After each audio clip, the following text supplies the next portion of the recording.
Hi guys, so in this video we'll starting with question number 6 of the probability. Already 5th तक हम लोगों ने कर लिया हुआ है. तो 6th क्वेश्चन अगर आप सब लोग रीड करेंगे तो क्या लिखा हुआ है. A circle with diameter 20 centimeter is drawn on the rectangular paper with 30 centimeter by 20 centimeter dimension.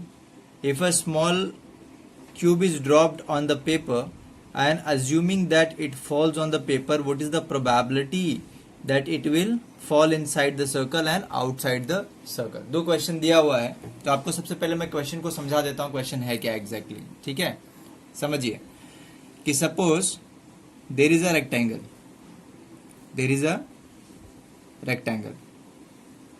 ठीक है.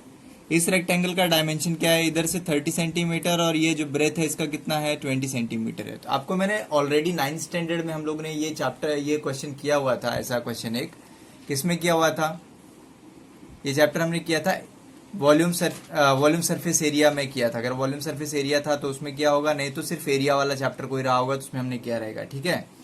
तो आपको मैंने एक बहुत इंपॉर्टेंट पॉइंट बताई थी कि लेंथ और ब्रेथ दोनों में से जो सबसे छोटा रहेगा ना, उसी डायामीटर का आपको क्या मिल सकता है, द बिगेस्ट सर्कल मिल सकता है. यानी कि हमको इसका ब्रेथ के इक्वल्स जो इसका डायामीटर रहेगा वो सर्कल मिलेगा. मतलब the diameter of the biggest circle, मतलब जो इस रेक्टेंगल के अंदर जो सबसे बड़ा सर्कल बन सकता है उसका डायमीटर हमेशा किसके इक्वल रहेगा, इसके ब्रेथ के इक्वल रहेगा. जो सबसे स्मॉलेस्ट साइड रहेगी उसके इक्वल रहेगा, ठीक है. So diameter will be equals to 20 centimetre, ठीक है. If diameter is 20 then what will be the radius, it is 20/2, that is 10 centimetre. कितना हो जाएगा, 10 सेंटीमीटर. समझ में आया. उसके बाद आपको लेंथ पता है, लेंथ है इसका 30 सेंटीमीटर और ब्रेथ यानी कि ब्रेथ कितना है इसका, 20 सेंटीमीटर्स. Got it. इतनी सारी चीजें आपको समझ रही हैं, इतनी सारी चीजें बहुत सिंपल है और आपको समझ में भी आ रही होंगी, ठीक है. अब यहाँ पे सबसे इंपॉर्टेंट पॉइंट क्या है, यहाँ पे सबसे इंपॉर्टेंट पॉइंट ये है कि अब इसके ऊपर एक क्यूब ड्रॉप करना है. एक क्यूब है, क्यूब हम लोग कैसे ले लेते हैं, जो हम लोग डाइस यूज करते हैं, डाइस को हम लोग अज्यूम करते हैं. सपोज अब मैंने एक डाइस थ्रो किया, इस सरफेस के ऊपर मैंने एक डाइस थ्रो किया, तो आपको दो चीजें बतानी है. पहली चीज ये बतानी कि वो डाइस सर्कल के अंदर गिरेगा, इसकी कितने चांसेस हैं, और वो डाइस सर्कल के बाहर गिरेगा तो इसके कितने % चांसेस हैं. तो यहाँ पे देखिए, सर्कल के अंदर मतलब ये पार्ट हो गया और सर्कल के बाहर का पार्ट ये वाला पार्ट हो गया. दिख रहा है कि नहीं, ठीक है. तो शेडेड पार्ट में गिरने के चांसेस कितने हैं और नॉन शेडेड पार्ट में गिरने के चांसेस कितने हैं, ये आपको क्वेश्चन पूछा हुआ है प्रोबेबिलिटी में, ठीक है. समझ में आ रहा है, सिंपल है ना. तो ये दो क्वेश्चन आपको यहाँ पे पूछा हुआ है.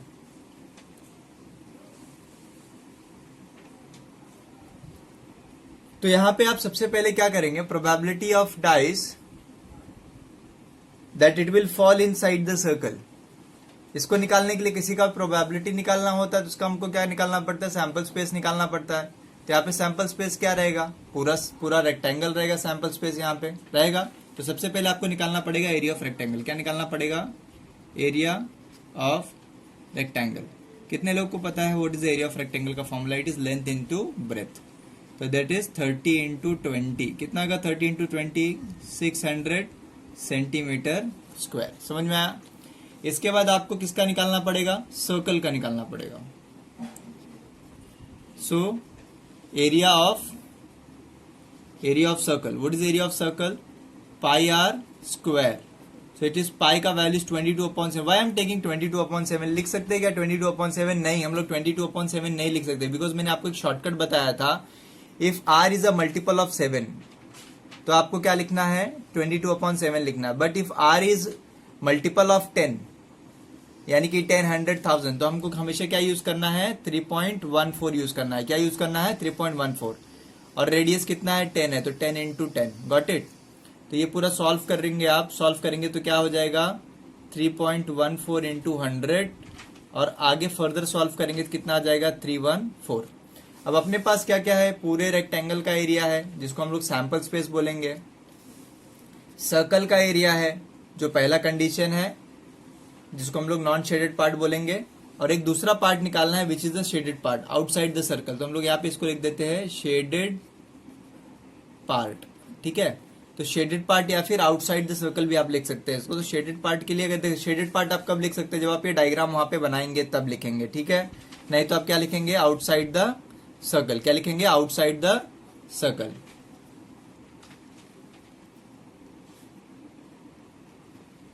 ठीक है, तो ये क्या हो जाएगा, ये हो जाएगा 600 यानी कि area of rectangle minus area of circle. बताइए कितना होएगा, 600 माइनस 314, 600 माइनस 300 होता है 300, 300 माइनस 10 होता है 290, 290 माइनस 4 होता है 286। Any doubt? Very good. ठीक है, अब दो क्वेश्चंस थे।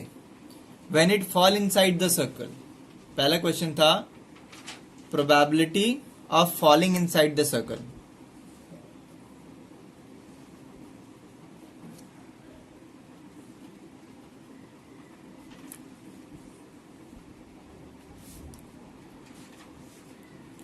और दूसरा क्वेश्चन था प्रोबेबिलिटी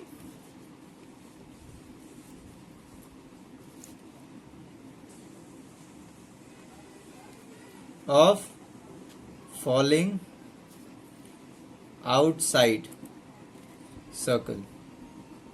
समझ में आया ना? तो what is the probability of falling inside the circle? It is very simple. इसकी प्रोबेबिलिटी, तो अगर हम चाहे तो इसको एक इवेंट कंसीडर कर सकते हैं, तो हम लोग लिख देते हैं let A be event of probability of falling inside the circle and let B be event of probability of falling outside the circle। आप ऐसे लिख सकते हैं। तो यहां इसकी probability होगी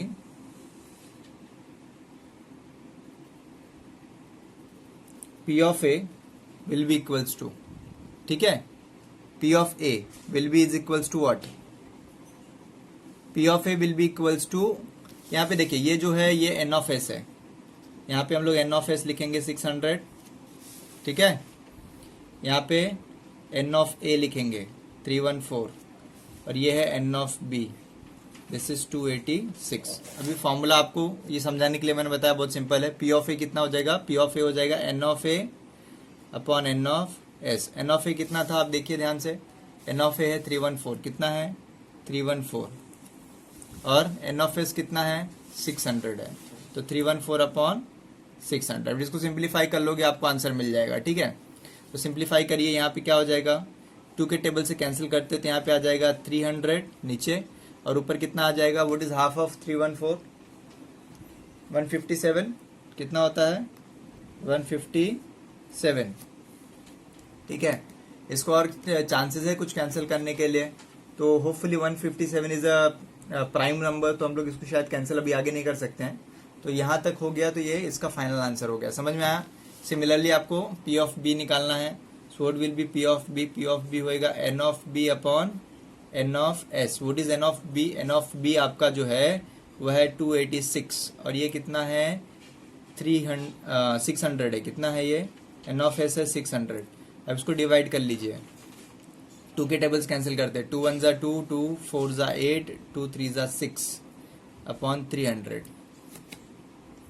अब 143 भी प्राइम नंबर है, तो इसको भी आगे कैंसिल नहीं कर सकते। ठीक है, ये हो गया आपका फाइनल आंसर, इससे आगे आपको इसमें कुछ करना नहीं है।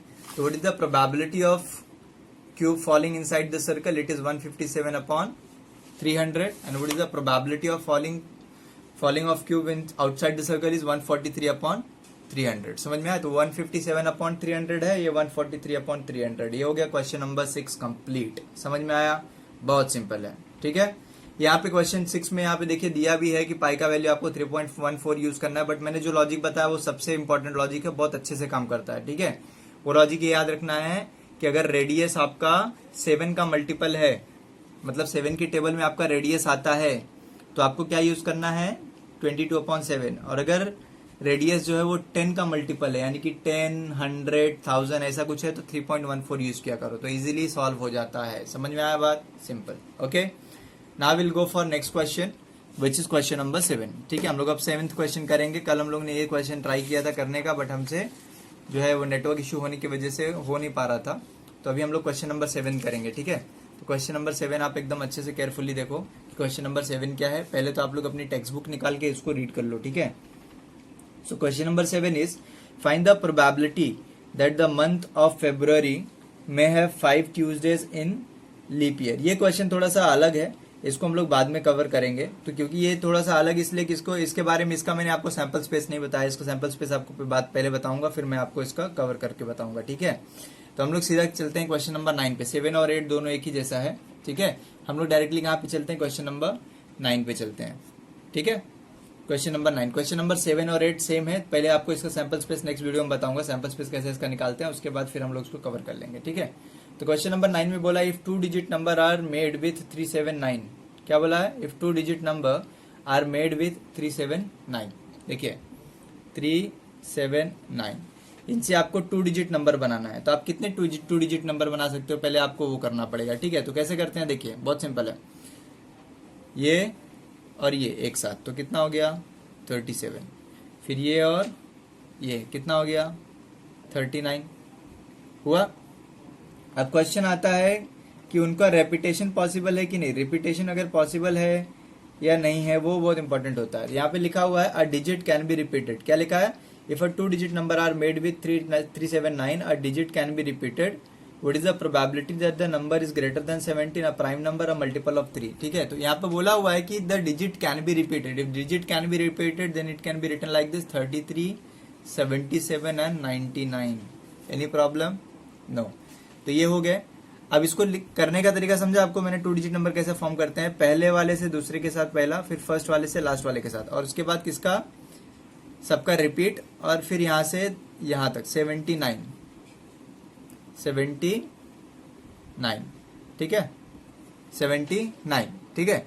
तो फिर से मैं बता रहा हूं, ध्यान से सुनना, पहले फर्स्ट वाले का दोनों के साथ बना लो, 37 और 39 बना लिया, फिर ठीक है, फिर 79 बना लो, ठीक है। ये मैंने लास्ट में लिखा है, इसको पहले लिखना चाहिए था, 79 बना लो, और बाद में क्योंकि रिपीट हो सकता है इसलिए 33, 77 और 99 लिख लो, ठीक है। बाद में सबको रिवर्स कर दो, रिवर्स कर देंगे तो क्या हो जाएगा 73, 93, इसको रिवर्स करके कुछ मतलब है, एज इट इज आएगा तो रिवर्स करने का मतलब नहीं है, तो हम लोग सीधा क्या लिखेंगे, 79 का रिवर्स कितना होता है 97, समझ में आया। तो आपका सैंपल स्पेस यहां से मिल गया, what is your sample space, your sample space is 37, 39, ठीक है, 79, 33, 77, 99 और 73, 93 एंड 97, ये आपके सैंपल स्पेस हो गए, ठीक है।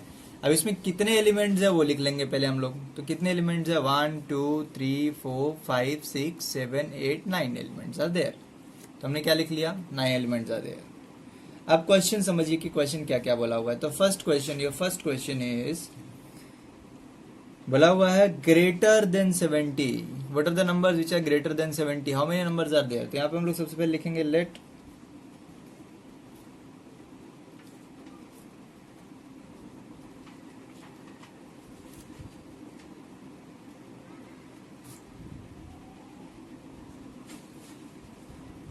greater than 70, A be event of getting number greater than 70।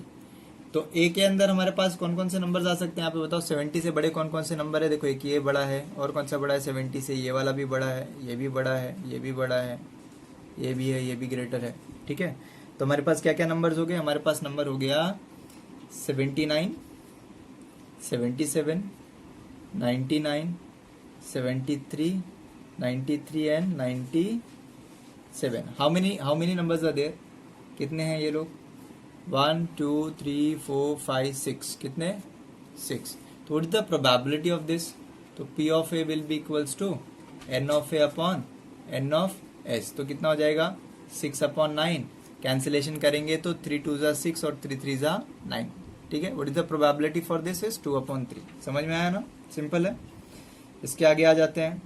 Next question में पूछा हुआ है a prime number let B event of getting a prime number. So what is a prime number, हमने already एक प्रीवियस लेक्चर में ये सब किया था, प्राइम नंबर क्या होते हैं, किसमें किया था, लिनियर इनइक्वेशंस में किया था। तो प्राइम नंबर वो नंबर्स होते हैं जिनके 2 डिविजिबल्स होते हैं, मतलब वो सिर्फ 2 नंबर के टेबल में जाते हैं। वो 2 नंबर कौन से, या तो 1 होने चाहिए या तो इटसेल्फ होना चाहिए, ठीक है। 1 is neither prime nor composite, याद करके रखो, 1 is neither prime nor composite. 2 से प्राइम नंबर स्टार्ट होता है and 2 is a single even prime number, इकलौता प्राइम नंबर है 2। कौन सा? Even prime number. Prime number है लेकिन कौन सा? Even prime number. तो अगर आपको बोलेगा कि what is even prime number, तो उसका आंसर सिर्फ 2 है।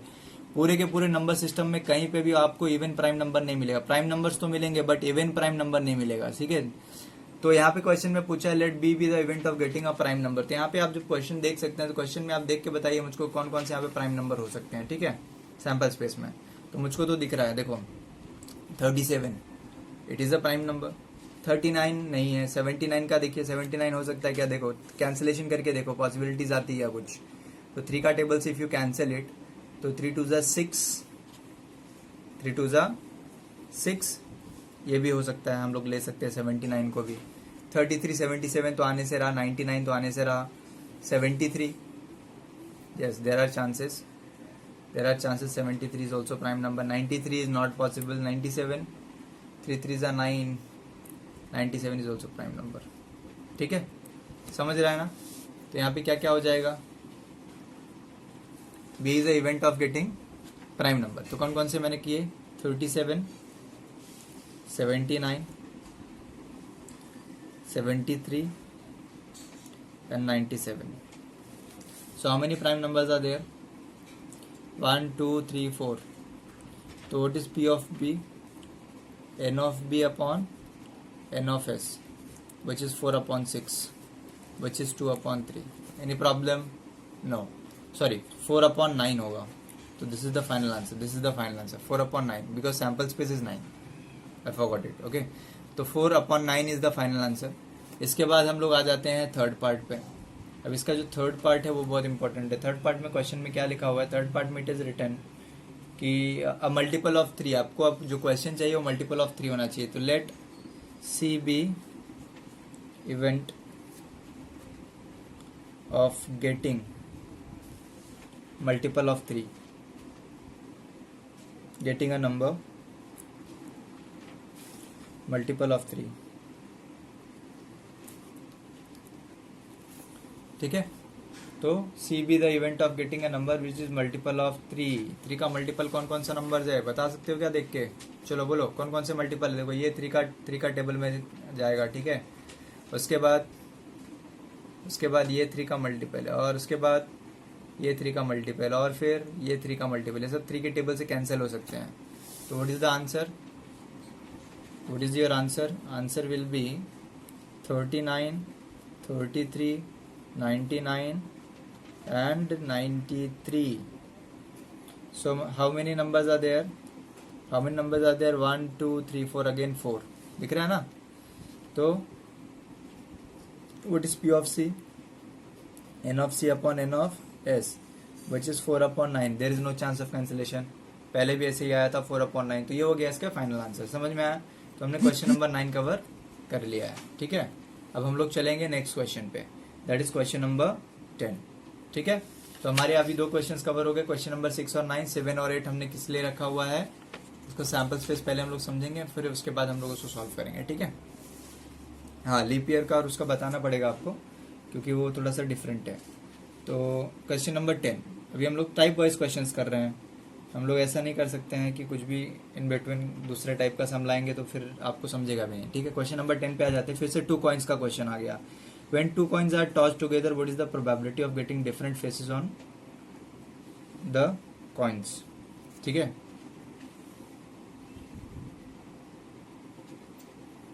Okay, so question is very simple. पहले तो कोई सबसे इंपॉर्टेंट चीज है कि when 2 coins are tossed, 2 coins are tossed, so when 2 coins are tossed, what is the sample space?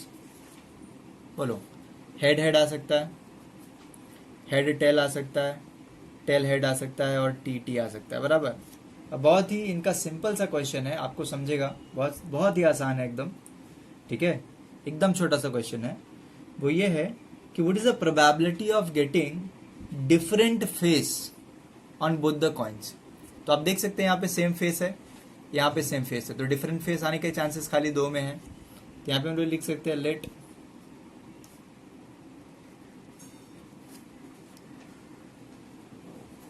Late A be the event of getting different face different faces on the coins. ठीक है, तो अपना ए क्या हो जाएगा, A हो जाएगा H T और टी एच. ठीक है, what is the probability of A will be N of A upon N of S which is 2 upon, sorry यहाँ पे इसका एन ऑफ ए निकालना था अपने को और एन ऑफ एस भी निकालना था. एन ऑफ एस आपका 4 रहेगा और ये हो जाएगा 2. ठीक है, तो this is 2 upon 4 which is 1 upon 2. The final answer. समझ में आया?